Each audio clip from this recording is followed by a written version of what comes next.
Good afternoon. Welcome to the Midday Mull for Friday, the 19th of June. With Robert Murray McShane, as we read through Revelation, we get toward the end. Today, reading chapter 21. And after the tension and conflict that we've had through the book, we come to the final chapter, virtually, which is where heaven and earth are remade and we have a completely new and perfect start. And so from verse 1, then I saw a new heaven and a new earth, for the first heaven and the first earth had passed away, and there's no longer any sea. I saw the holy city, the new Jerusalem, coming down out of heaven from God, prepared as a bride beautifully dressed for her husband.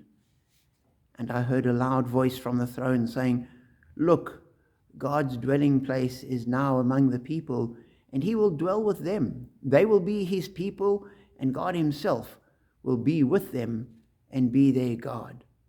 He will wipe away every tear from their eye. There will be no more death, or mourning, or crying, or pain, for the old order of things has passed away."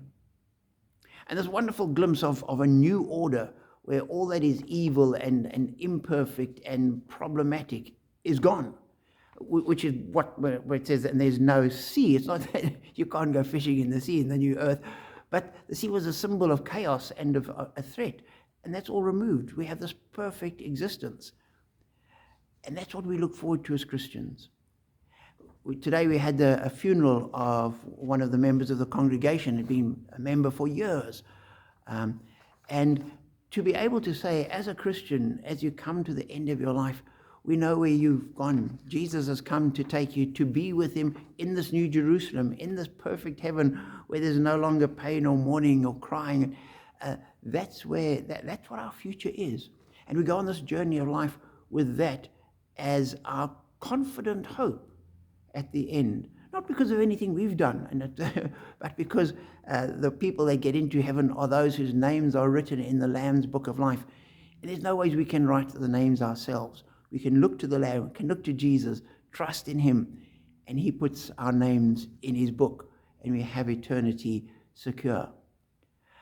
And this doesn't mean that as we go through life, we step away from life because we're just dreaming of heaven.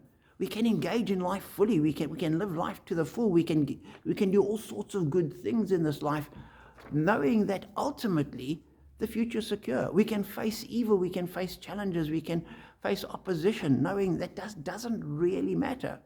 We can face our own struggles and our own weakness and our own incompetence, and saying it doesn't depend on us.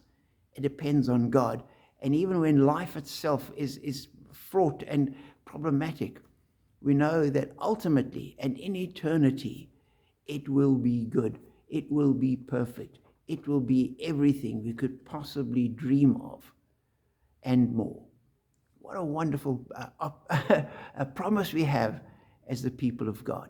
Be encouraged by that thought, and live each day fully, knowing our future secure.